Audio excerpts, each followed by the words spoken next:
নমস্কার,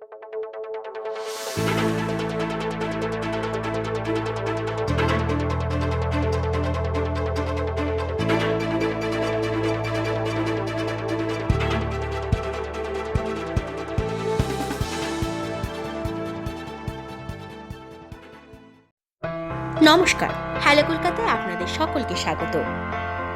আমাদের চ্যানেলের সঙ্গে যুক্ত থাকতে সাবস্ক্রাইব করুন এবং শেয়ার করুন হ্যালো কলকাতা টিভি। নিত্য নৈমিত্তিক নিউজ আপডেট পেতে বেল আইকনটি প্রেস করুন।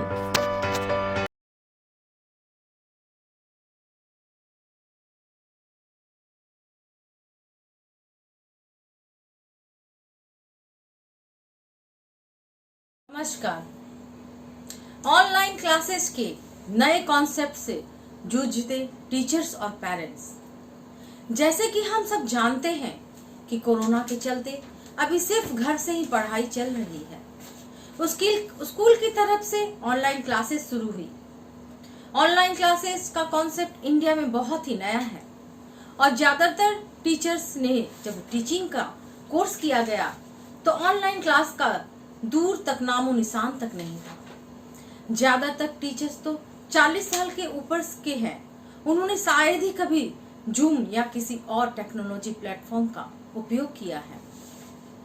वह तो यह भी नहीं जानते होंगे कि किसी ऑनलाइन क्लास में कैसे पार्टिसिपेंट्स को कम्युनिकेट किया जा सकता है, कैसे स्क्रीन फ्रीज की जा सकती है।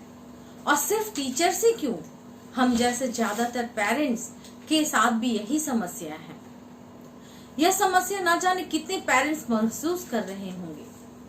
ज्यादातर घरों में एक ही लैपटॉप होता है, उस पर भी अगर समय निकल गया, ऑफिस के काम को थोड़ा आगे पीछे करके बच्चों को ऑनलाइन क्लास अटेंड भी करवाओ तो ना ही बच्चों को कुछ समझ आता है और ना ही टीचर्स, खासकर कि वो तो अपनी रिटायरमेंट के करीब है, को ऑनलाइन क्लास लेने का कोई ज्ञान है। भले ही हम सब व्हाट्सएप से ग्रुप कॉल कर लेते हैं, लेकिन 4 लोगों से बात करना अलग है और 40 बच्चों को एक साथ पढ़ाना अलग। इसके लिए एक प्रॉपर मैनुअल की जरूरत थी और जहां ऑनलाइन क्लास लेने से पहले तो टीचर को बताया जाता कि किस तरह से ऑनलाइन क्लासेस को आसानी से कंडक्ट किया जा सकता है। दूसरी बात यह कि बच्चों से पहले यह मैनुअल उनके पेरेंट्स को सिखाना चाहिए था कि किस तरह से आप ऑनलाइन क्लास ज्वाइन कर सकते हैं, कैसे कम्युनिकेट कर सकते हैं, कब बोलना कब नहीं। ऑनलाइन क्लासेस के लिए स्कूल एक हेल्पलाइन नंबर भी शुरू कर सकते हैं जहां से जुड़कर पेरेंट्स बता पाए कि उन्हें क्या समस्या आ रही है। साथ ही साथ फीडबैक का भी मैकेनिज्म होना चाहिए। यह जानना बहुत जरूरी है कि ऑनलाइन क्लासेस जिस मकसद के लिए हो रही है क्या वो सफल भी हो रही है या नहीं। वरना अगर सिर्फ फीस के लिए बच्चों को अगर कुछ घंटे लैपटॉप या मोबाइल के आगे बैठना बह रहा है तो अलग बात है। यहाँ शिकायत टीचर्स या अभिभावकों से नहीं बल्कि स्कूल एडमिनिस्ट्रेशन से है, जो ऑनलाइन क्लासेस के नाम पर मोटी फीस तो वसूल लेता है, लेकिन उसके बदले ना ही वो टीचर्स की स्किलिंग कर रहा है और ना ही उन्हें वो बेसिक इंफ्रास्ट्रक्चर प्रोवाइड कर रहा है जिससे वो आसानी से क्लासेज ले पाए। कोरोना का यह समय अभी नहीं जाने वाला और हमें इस ऑनलाइन क्लास को गंभीरता से लेना होगा और देखना होगा किस तरह से इसे कारगर बना सकते हैं। हमें यह मानकर चलना होगा कि आने वाले भविष्य में ऑनलाइन क्लास का कॉन्सेप्ट कोरोना की वजह से कोई मजबूरी नहीं बल्कि हम सबकी सहूलियत और आज की शिक्षा व्यवस्था का विकल्प होगा। मैं ललिता कुमारी, धन्यवाद।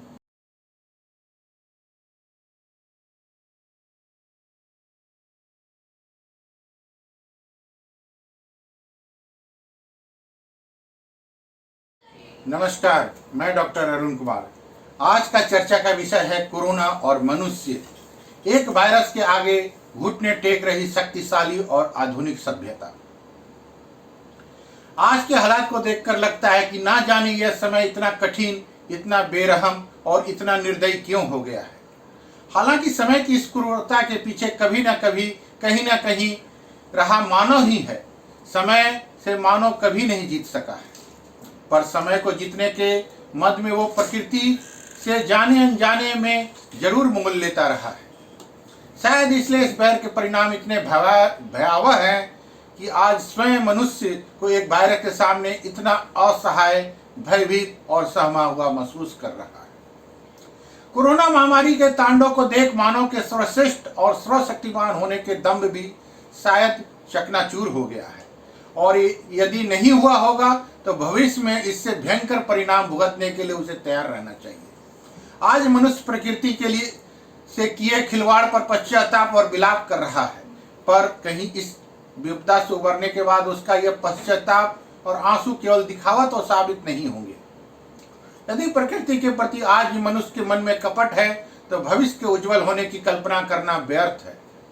उज्जवल भविष्य के लिए प्रकृति प्रेमी होने का संकल्प करने मात्र से इतिश्री नहीं होगी, बल्कि इसे मनसा, वचना और कर्मणा से आत्मसात करना जरूरी है। मानव समाज इस वाक्य को जितना जल्दी आत्मसात करेगा उसे उतना ही अच्छा है।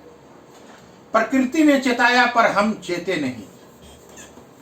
प्रकृति ने मानव को उसके प्रति की जा रही क्रूरता छोड़ने के लिए कई दफा छोटी बड़ी आपदाओं के रूप में चेताया, और शायद कुछ समय के लिए मानव चेत भी गया, पर मनुष्य ने अपने भूलने और गलती करने के स्वभाव को दोहराते हुए प्रकृति से छेड़छाड़ पुनः शुरू कर दी।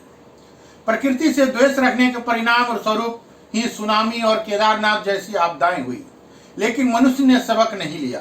इसलिए ही सूखा, अतिवृष्टि, तूफान, अकाल, भूकंप, महामारी और बाढ़ जैसी आपदाएं प्रकृति का कोप बन मानव समाज पर कहर ढा रही है।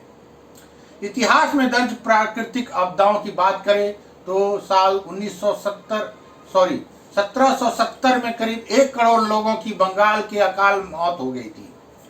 उत्तरी हिंद महासागर के वर्ष 1999 में 260 किलोमीटर प्रति घंटा की स्पीड से आए हुए सुपर साइक्लोन ने करीबन 15,000 जानें ले ली थी। साल 2013 में केदारनाथ में प्रकृति ने अपना ऐसा रौद्र रूप दिखाया कि लगातार भारी वर्षा और भूस्खलन के कारण तकरीबन 50,000 से भी ज्यादा लोग काल कलंकित हो गए। एक तरह से तो यह सरकारी आंकड़ा है, जबकि जमीन पर हालात कैसे होंगे यह सोचने का विषय है। हर साल मुंबई में आने वाली बाढ़, अलग अलग क्षेत्रों में आने वाले भूकंप, महामारी और ना जाने कितनी भी आपदाएं मानव के दृष्टिहीन विकास की बलि चढ़ रही प्रकृति का ही श्राप है। कहीं प्रकृति द्वेष का ही तो परिणाम नहीं कोरोना। आज मानव सभ्यता के लिए अभिशाप बन चुका कोरोना भी संभवतः मनुष्य की ऐसी ही किसी गलती का दुष्परिणाम हो। कोरोना काल से उबरने के बाद मानव को यह सीख तो लेनी ही चाहिए कि प्रकृति के प्रति द्वेष कैसे अपने आसमान छूते विकास के दम को एक ही झटके में धराशायी कर देता है। दरअसल कोरोना को लेकर अलग अलग तरह के दावे सामने आते रहे हैं। पहले इस बायोपेन माना जा रहा था और मैन मेड वायरस बताया जा रहा था। खास बात यह है कि हाल ही में ऑस्ट्रेलिया और अमेरिकी सरकारों ने इसे चीनी का ही जैविक हथियार माना है। लेकिन क्या यह उतना सच है, यह तो आने वाला समय ही बताएगा। और यह सच साबित होता है तो यह प्रकृति के जीवन चक्र में मनुष्य का सीधा हस्तक्षेप होगा और इसके परिणाम भी घातक ही सिद्ध होंगे। दूसरी ओर से देखा जाए तो खान पान, रहन सहन और जीवन जीने की संस्कृति में बदलाव, ना खाने योग्य खाना, जैविक परिस्थितियां, तंत्र से छेड़छाड़ के नतीजों ने कोरोना वायरस जैसी महामारी को जन्म दिया है। चीन के वुहान में चमगादड़ के भीतर पाए जाने वाले इस वायरस ने पूरी दुनिया को तहस नहस कर दिया है। गौर करने वाली बात है कि चीन के वुहान स्थित जैविक प्रयोगशाला जरा संदेह के घेरे में रही है, वहीं यहाँ का एनिमल मार्केट पूरी दुनिया में एक विभत्स और मनुष्य की सबसे अलग प्रकृति के कारण चर्चा में रहा है। बहरहाल यदि वायरस जानवरों से फैला है तो प्रकृति के कहर का यह चक्र निकट भविष्य में मिटने के आसार तो नजर नहीं आ रहे हैं। देखने वाली बात यह है कि कैसे एक छोटे से वायरस के सामने उसके आसमान छूते मेडिकल साइंस ने घुटने टेक दिए हैं। कैसे विकास का पैमाना मानी जाने वाली कंक्रीट से बनी इमारतें एक बीमारी के सामने खोखली नजर आ रही है। कैसे विकास के नाम पर काटे गए वृक्षों ने ऑक्सीजन के लिए मानव की उसकी औकात दिखा दी है। ऐसे कितने सवाल हैं जिनके उत्तर मनुष्य को खुद के सुरक्षित भविष्य के लिए तलाशने होंगे। अंत में केवल इतना ही मनुष्य प्रकृति का विरोध कर अपने लिए विकास का जो रास्ता बना रहा है वह उसे केवल विनाश की ओर ही ले जाएगा। धन्यवाद। आपका अपना डॉक्टर अरुण कुमार।